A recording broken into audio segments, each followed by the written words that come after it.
Bapak Ibu, kita kembali dapat bersama-sama ibadah di rumah Tuhan, bertatap muka satu dengan yang lain. Dan saya juga menyapa kepada saudara-saudara kita yang tidak dapat hadir ya, ibadah secara online di rumah masing-masing. Apa kabar jemaat Tuhan yang ada di rumah masing-masing? Kita percaya Tuhan berkati ibadah kita. Bapak Ibu kasih Tuhan, dalam ibadah kita ini ya setelah ada pandemi corona ini Bapak Ibu, ibadah itu waktunya sangat pendek, hanya 1 jam ya, 15 menit untuk pujian, 30 menit untuk renungan firman Tuhan, 15 menit pengumuman doa syafaat doa berkat ya. Jadi cukup pendek, tidak seperti sebelum ada pandemi Bapak Ibu ya, tapi tidaklah mengurangi kerinduan kita bersama-sama untuk menerima hadirat lawatan Tuhan dan berkat pembekalan firman ya. Jadi Bapak Ibu, hari ini dalam khotbah saya beri tema berjudul rahasia mengucap syukur Bapak Ibu ya. Rahasia mengucap syukur. Penting Bapak Ibu kita bersama-sama untuk mendapatkan pengertian pencerahan dari terang kebenaran firman Tuhan ini ya. Sehingga kita memiliki dasar-dasar fundament yang kuat di mana kita melakukan pengucapan syukur kita kepada Tuhan ya. Bapak Ibu kasih Tuhan, dalam Kamus Besar Bahasa Indonesia ya, itu bersyukur itu sama dengan berterima kasih ya, yang intinya tujuannya sasarannya ditujukan kepada Tuhan Allah. Mengucap syukur terima kasih kepada Tuhan Allah ya, karena terlepas dari mara bahaya, dari kesulitan, dari sakit penyakit ya, mengucap syukur karena anaknya lulus sekolah kuliah, mengucap syukur mendapat pekerjaan, mengucap syukur menempati rumah yang baru ya. Biasanya ibu-ibu keluarga ya mengadakan syukuran dengan membuat tumpeng dibagi-bagi ya sebagai rasa syukur kepada Tuhan. Sanak saudara famili berkumpul ya. Nah, begitu juga dengan orang-orang percaya, orang Kristen. Orang Kristen juga biasa melakukan hal itu ya. Di gereja kita juga banyak umat Tuhan, jemaat pelayan hamba Tuhan mengadakan ya ibadah ucapan syukur Bapak Ibu ya. Nah, Bapak Ibu kasih Tuhan, hari ini kita akan tingkatkan lagi ya dalam mengucap syukur ini ya, supaya kita memiliki ya memperlakukan kehidupan kita itu dengan maksimal Bapak Ibu ya. Mengucap syukur itu orang bilang gampang-gampang susah, itu masalahnya Bapak Ibu ya. Kalau semuanya aman, semuanya lancar, semuanya baik-baik ya, itu gampang mengucap syukur Bapak Ibu. Ya, tetapi hari ini kita akan tingkatkan lagi mengucap syukur ya, supaya seperti apa yang dikehendaki Tuhan Bapak Ibu ya. Jadi Bapak Ibu kasih Tuhan, ada 2 keterangan firman Tuhan yang menjelaskan bahwa mengucap syukur itu adalah kehendak Tuhan, mengucap syukur itu adalah perintah Tuhan ya. Kita buka dalam kitab 1 Tesalonika 5 ayat 18 ya. Kalau sudah ketemu kita membaca satu ayat ini bersama-sama. 1 Tesalonika pasal 5 ayat 18, 1, 2, 3. mengucap syukurlah dalam segala hal, sebab itulah yang dikehendaki Allah di dalam Kristus Yesus bagi kamu. Ya, di sini jelas bahwa mengucap syukur dalam segala hal, dalam segala keadaan, dalam segala situasi, kondisi, suatu keadaan. Ya. Dan Bapak Ibu kasih Tuhan, dalam segala hal ini memang ya mencangkup situasi yang kalau kita perhatikan keadaan kita sehat, mengucap syukur. Keadaan sakit pun juga mengucap syukur, Bapak Ibu. Ya. Keadaan kelimpahan kita mengucap syukur. Keadaan kekurangan, orang bilang lagi bokeh tuh, mengucap syukur juga, Bapak Ibu. Bukan hal yang mudah. Keadaan bisnisnya ramai lancar, ketika usaha bisnis bangkrut, mengucap syukur juga. Tidak gampang, Bapak Ibu itu. Ketika bergembira karena pernikahan, ulang tahun, ya, gampang mengucap syukur. Tapi pada saat kedukaan, pada saat ada saudara keluarga meninggal, tidak mudah mengucap syukur, Bapak Ibu.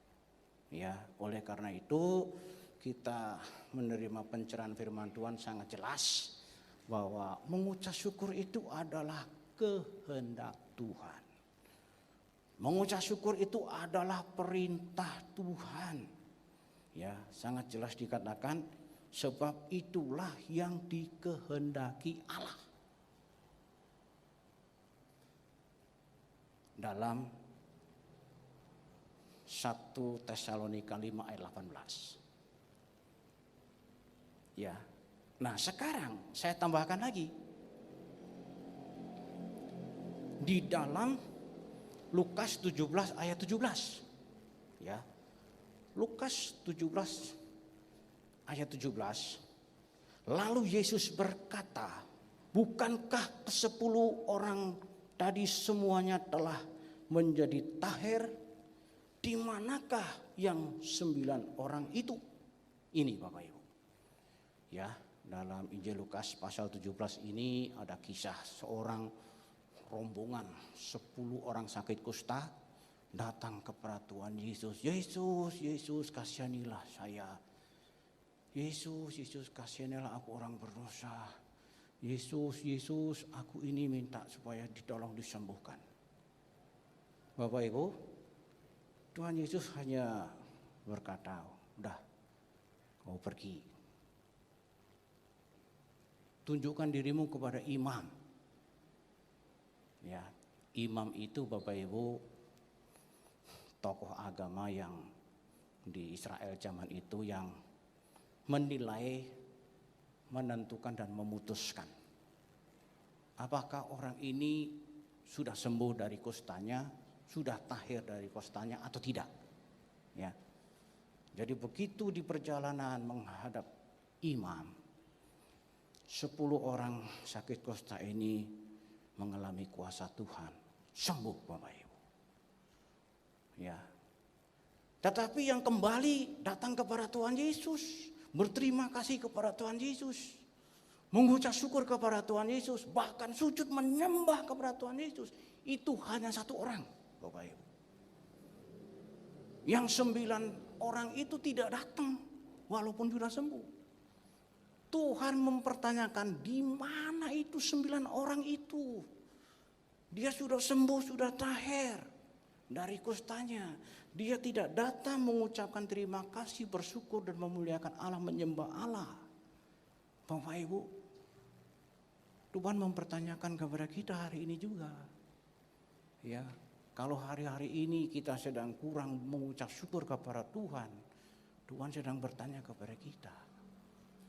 Ya, kita harus melakukan pengucapan syukur itu kepada Tuhan. Sebagai ungkapan hati kita, sebagai orang-orang percaya yang didapati oleh Tuhan, tahu berterima kasih. Kalau lebih keras lagi, tahu diri, Bapak Ibu. Ya, Bapak Ibu kasih Tuhan. Beberapa kali saya khotbah, baik di minggu malam dulu ada acara fellowship kaum pria, itu saya putar. Ada kisah singa di Afrika yang dipelihara dari kecil oleh orang Amerika. Lama-lama singa itu makin lama makin besar, bertahun-tahun. Itu 2 orang Amerika itu bingung, rumahnya kok ada singa. Tetangga mau datang, waduh nggak mau, wah ada singa di rumah itu. Akhirnya apa Bapak Ibu? Udah daripada ini jadi tetangga nggak bisa datang. Singa dari kecil dikasih nama Bapak Ibu. Dibawa ke hutan, dah lu pergi lu cari makan di hutan ya Bapak Ibu ya. Tahu-tahu Bapak Ibu kasih Tuhan. 2 orang Amerika masih muda ini rindu, kangen, mengecek. Gimana ya? Singa itu masih hidup atau mati ya? Beberapa tahun Bapak Ibu. Itu 2 pemuda Amerika tuh keluar ke hutan panggil-panggil namanya itu. Woi, woi, woi. Enggak taunya singa itu masih ingat namanya Bapak Ibu. Dia datang itu, singa itu langsung peluk itu. Tuanya itu peluk, waduh Bapak Ibu. Kalau ngelihat film itu, wah memang ini bukan berita hoax. Kalau diputar filmnya ya ada kok di internet, di YouTube ada. Berita sungguh-sungguh benar. Terus singa yang satu lagi. Kan tadi kan singa dari kecil dipelihara. Setelah besar dia tahu terima kasih tuh. Sekarang di Kolombia singa sudah dewasa, dipelihara sakit hampir mati, oleh pawangnya dirawat, diobatin ya. Ketika sudah sembuh Bapak Ibu, di kerangkeng itu dipukulin kerangkengnya itu, singanya itu keluar dari dalam kerangkeng itu, pelukin itu tuanya itu. Bapak Ibu, saya melihat di situ sangat terharu. Singa itu hewan namanya raja hutan yang terkenal ganasnya, namanya raja hutan. Itu gajah, banteng apa kalah semua Bapak Ibu.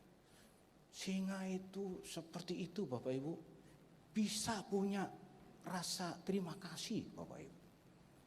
Apalagi kita, apalagi manusia, harus dan wajib berterima kasih, bersyukur kepada Tuhan. Memang itu perintah Tuhan Bapak Ibu ya.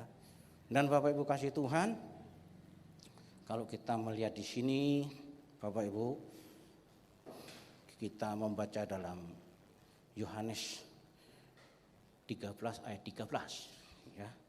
Yohanes 13 ayat 13. Kamu menyebut aku guru dan Tuhan, dan katamu itu tepat, sebab memang akulah guru dan Tuhan. Tuhan Yesus mengatakan, akulah guru dan Tuhan. Akulah maha guru dari segala guru, maha tahu. Dia mengajar kepada umatnya apa Bapak Ibu? Pengajaran dari Tuhan Yesus perihal tentang mengucap syukur Bapak Ibu. Kalau kita membaca Bapak Ibu kasih Tuhan, ajaran Tuhan Yesus di dalam Matius 15 ayat 32 Bapak Ibu ya. Matius 15 ayat 32. Lalu Yesus memanggil murid-muridnya dan berkata, hatiku tergerak oleh belas kasihan kepada orang banyak itu. Sudah 3 hari mereka mengikuti aku dan mereka tidak mempunyai makanan. Aku tidak mau menyuruh mereka pulang dengan lapar, nanti mereka pingsan di jalan. Ayat 36. Sesudah itu Yesus mengambil 7 roti dan ikan itu, mengucap syukur, memecah-mecahkannya dan memberikannya kepada murid-muridnya. Lalu murid-muridnya memberikannya pula kepada orang banyak Bapak Ibu. Jadi Tuhan Yesus jelas mengajarkan Ini orang yang rindu bertemu Tuhan. 3 hari, 3 malam. Tidak membawa makanan, tidak ada makanan. Tuhan Yesus tahu itu orang yang datang ribuan itu perutnya lapar semua. Tuhan Yesus tahu ini kalau disuruh pulang dia pingsan di jalan. Bapak Ibu bisa bayangkan, pernah Bapak Ibu puasa 3 hari 3 malam? Saya belum pernah Bapak Ibu. Paling-paling biasa puasanya ya hari itu aja lemes Bapak Ibu. Kalau 3 hari 3 malam, jalan perjalanannya jauh, Tuhan Yesus berkata pingsan nanti di jalan. Kalau kita melihat peristiwa ini Bapak Ibu, Tuhan Yesus mengajarkan di tengah-tengah kekurangan, di tengah-tengah tidak ada makanan, di tengah-tengah kelaparan, di tengah-tengah ancaman pingsan di jalan. Apa yang Tuhan Yesus lakukan?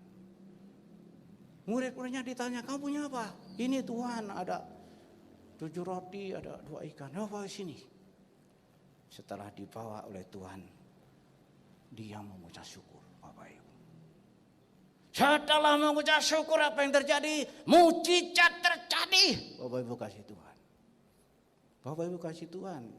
Kita harus mengerti bahwa ketika kita mengucap syukur, mujizat, keajaiban Tuhan, pemeliharaan Tuhan dinyatakan, Bapak Ibu.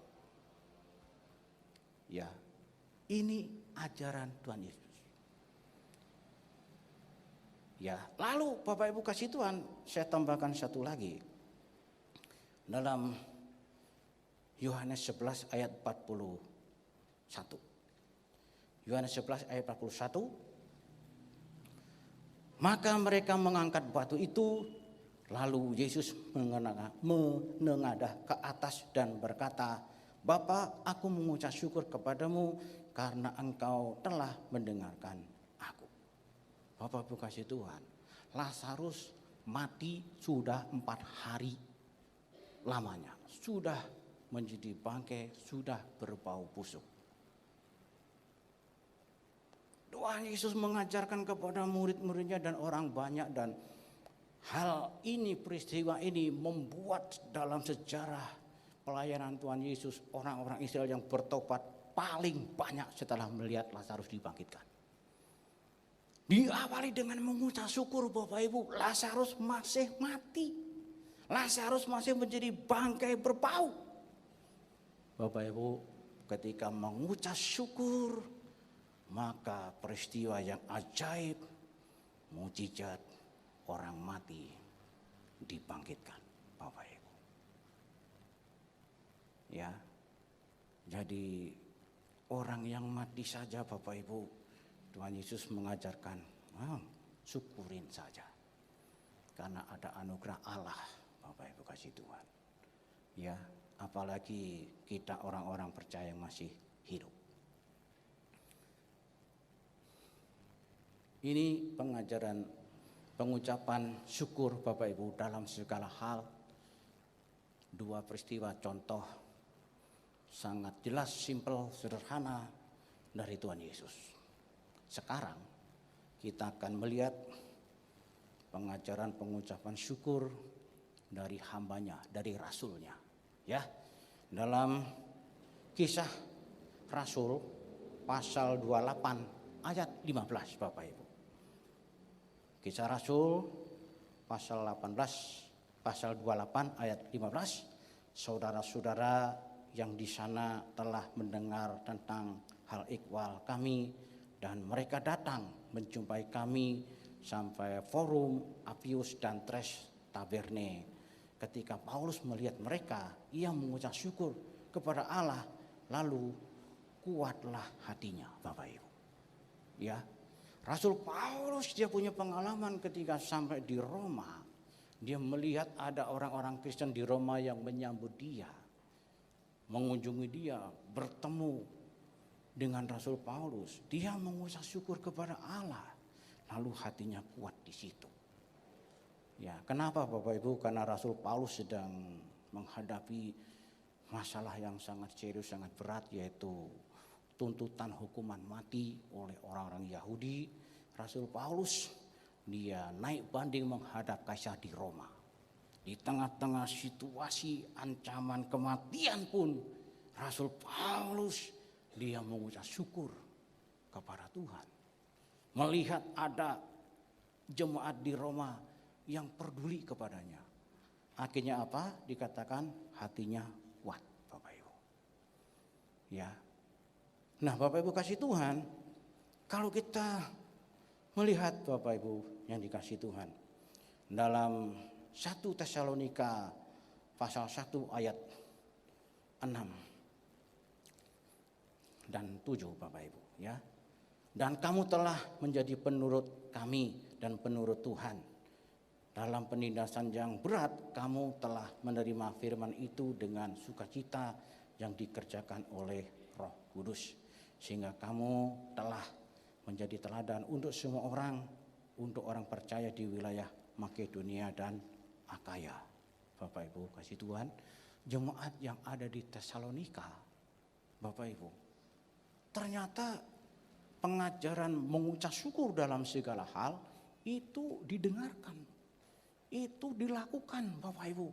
Ada penganiayaan yang hebat yang terjadi kepada jemaat di Tesalonika, dan orang-orang percaya di Tesalonika itu kuat, hatinya teguh, hatinya tabah.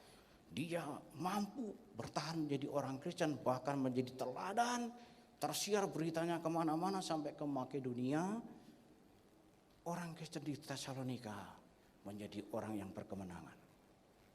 Padahal Bapak Ibu kasih Tuhan, kalau kita baca dalam Kisah Para Rasul, Bapak Ibu kasih Tuhan, di situ peristiwa yang terjadi Bapak Ibu, itu jemaat di Tesalonika itu hanya 3 hari Sabat usianya, ya. Dalam Kisah Rasul pasal 17 ayat 1 dan 2, ya, 3 hari Sabat berturut-turut Rasul Paulus membicarakan dengan mereka bagian-bagian dari kitab suci. Hanya 3 minggu jadi orang Kristen 3 minggu. Bayangkan tuh.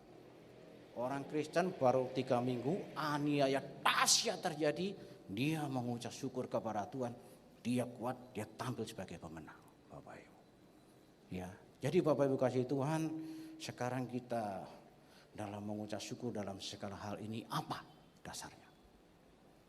Yang pertama Bapak Ibu, dalam Kejadian pasal 2 ayat 7, ketika itulah Tuhan Allah membuat manusia itu dari debu tanah dan menghembuskan nafas hidup ke dalam hidungnya. Demikianlah manusia itu menjadi makhluk yang hidup. Ayub 12 ayat 10, bahwa di dalam tangannya terletak nyawa segala yang hidup dan napas setiap manusia. Dasar kita mengucap syukur dalam segala hal, yaitu mengucap syukur apabila kita hari ini masih hidup. Kita boleh ada, kita masih hidup, kita mengucap syukur Bapak Ibu. Kalau tidak, kita tidak ada di sini. Orang bilang innalillahi. Nyawa manusia di tangan Tuhan. Bapak Ibu, ada jam. Jam di tembok, jam dinding, jam tangan. Itu ada baterainya. Baterainya kalau diambil berhenti itu jam itu. Ya. Atau baterainya nanti habis sendiri, berhenti jam itu. Kita masih hidup karena ada napas kehidupan yang diberikan oleh Tuhan Allah. Kita masih bisa bernapas.